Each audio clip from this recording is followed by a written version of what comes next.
suggesting that a plaintiff can transform a question of standing into a question of mootness by challenging an agency's action before it is finalized. But the plan, when it was first announced, would have allowed consolidation, right?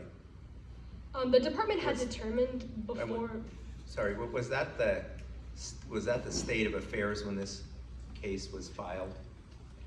Your Honor, the department had determined before the suit was filed that they were going to exclude loans consolidated on or after September 29th, and this was effectively communicated through their posting to their website. The department did communicate this was the intention and that loan consolidation would not make borrowers eligible. What reason did the department give? Did they offer any alternative rationale other than the one that respondents offer? That is to try to moot the claims of those states? Your Honor, the department did make the announcement before the states had filed suit, so therefore, the intention of the department in making the announcement was to provide clarity and to include this clarification on the plan that was authorized by the Secretary. It was not to induce or incite mootness. It was simply an issue of clarification of how the loan consolidation itself would operate. Does it matter, on your view, whether we analyze it as a standing question or a mootness question? I mean, standing has to be present at all stages of the case. So if it is moot, does it matter whether we analyze it under one doctrine or the other? Your Honor, because the standing does have to be present throughout the proceedings of the case, it is highly irrelevant to get into the nitty-gritty and examine the postings on the website, what the intention was, because the standing has to continue throughout the proceeding of the case. And at this point in time, the plan itself does not prompt consolidation, thus the standing is not there. What about the issue of these states having tax revenue problems? Doesn't that give them some sort of standing?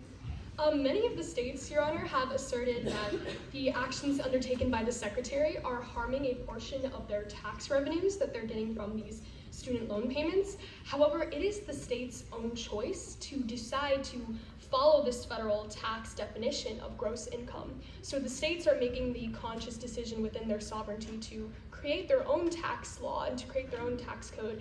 They actively choose to incorporate that into their definition of gross. Isn't it true that the states have had this incorporation into their tax revenue since prior to the plan?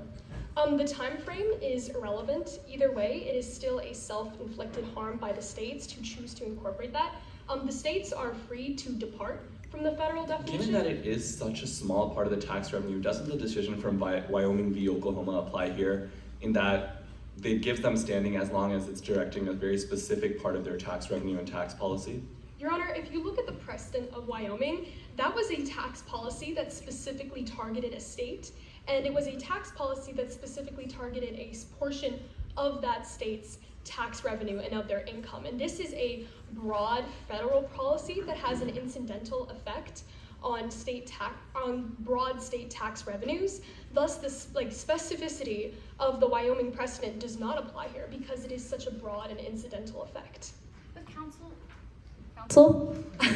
asking states to change their tax code, isn't that in itself a form of alleged harm? Since previously there was no harm or financial loss that was found via adopting the federal state code, but now you are asking states to revert and change their code, which is in itself a burden. Your Honor, the states are in no way or by no means being forced to alter or change their tax codes. The states themselves are essentially looking for places to create an excuse for financial harms and financial losses. And the states themselves have the capability to depart with their sovereign immunity to create their tax code. They have the ability to depart from the federal definition of gross income. And because they choose to incorporate that source of revenue into their gross income, it is in fact a self-inflicted harm for the states to be doing this. And they are by no means being forced to alter their tax codes. now on that issue, can you speak to the speculative nature of those losses? The speculative nature of the tax losses themselves are not concrete, and in order for the tax losses themselves to constitute standing, it would have to be immeasurably provable that this would occur and that these states would significantly lose a large portion of their tax revenue. And any specific speculative reasoning for when this loss of revenue would occur places it very far into the future. These tax revenue losses would not occur in the near future. Thus, this would not constitute standing, because if the states are suffering revenue losses in 2026 because of a federal policy, it is not a concrete enough financial damage for the states themselves to sue on this loss. Additionally, it has been established through Florida v. Mellon that a federal policy's incidental effects on tax revenues are not judicially cognizable injuries. And by the states asserting that they have standing because a broad federal policy has an incidental effect on their tax revenues completely diminishes the integrity of that Article 3 standing, where it was ruled in Arizona v. Biden that a system where a state can challenge any federal policy that incidentally affects their tax revenues would in essence make a mockery of Article 3. In the consolidated case, the district court in Texas found that 2 students had standing to challenge the decision of the Secretary of Education, and because of the fact that they didn't follow the rules and procedures. Well, do you think they have standing?